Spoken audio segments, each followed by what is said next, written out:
want me to read the question? Yeah. Okay. The words or phrases I most overuse are, I'm sorry. Perhaps I don't use it enough, actually. My heroes are people who have made and changed the world by not behaving. I've brought our archives here, the Amber Heard files. So let's just deal with this one first. I remember this was Young Hollywood. We get a good shot of that. This is one we did about 5 years ago. And Jonah Hill never had it so good, right? With Rebecca Taylor and yourself. Look at you there. And you pretty much look exactly the same. Did you just turn 27? Yeah. Excellent. So I'm like 59 in actress dog years. Yeah. You have Paranoia coming out. We can talk about that. And then we're going to talk about Machete Kills. But I want to dial it back. And I want to talk about Amber in Texas. Oh no. You come from a completely different family of very religious, very conservative, acting, coming to the land of, you know, yeah, it's easy sin transition. And, Super easy. I mean, no one before had done it. You don't have any actors in the family. This isn't. There wasn't an uncle living in Hollywood or something. No one had in my family really ever left Texas. My parents in school once were called in, and they asked them about me being such an artist, and can I maybe channel that into like more productive things like, math or science or something. And my parents were like, it was this like almost apologetic attitude, like, we don't know where she gets this acting thing, like she wants to be in theater, and I don't know, it's like we don't know if she gets it.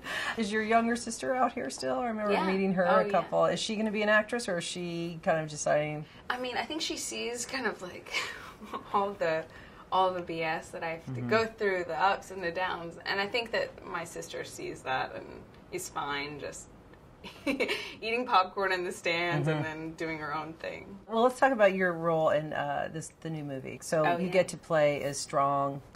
She's like a bitch at the beginning, which I love, and is kind of when she meets Liam's character, she's slumming. With Emma, I saw that this girl's independent, comes from a good family. She's intelligent, but she's also educated, formally educated.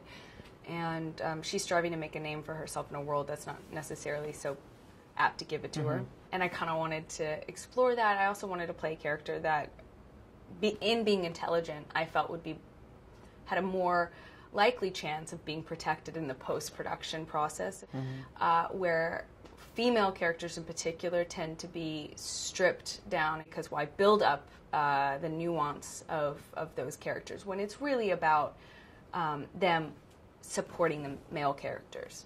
Often the script changes quite a bit once you've arrived to set. For the first few years, I was so afraid of being called a bitch, and now I fight for my characters, and from the day I get to set all the way to the editing room. Robert Rodriguez, okay, let's talk about one of my favorites. I love his kind of irreverent, kind of falls-out approach to filmmaking. He doesn't care if it doesn't, if it's not physically possible.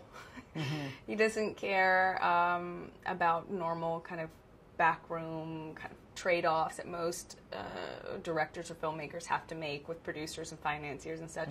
You get a sense working with him that it's really just his idea, it's his vision, it's his show. He's willing to collaborate with other artists, actors, but no one else. Do you have anybody right now that you, like, actor or actress out there that you love what they're doing? I can't think of anyone who's better accomplished the kind of trajectory that I admire better than Angelina Jolie. She's really parlayed life in the public eye and used it to her advantage, as opposed to just living life as a recluse because you feel taken advantage of by the general public and the paparazzi-obsessed culture. You think you would have pursued it if you knew it was going to be this much of a circus? Absolutely. You would have. It was what you wanted. I love so much the inconsistency and the travel, and I love very much the struggle that you're constantly you're constantly put in a state of fight or flight. It's a constant struggle, so I don't know if I could have it any other way. My idea of perfect happiness is being able to eat chocolate and drink red wine all day long without any consequence. I consider my greatest achievement to be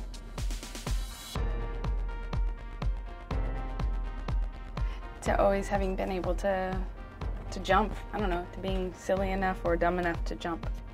And that's it.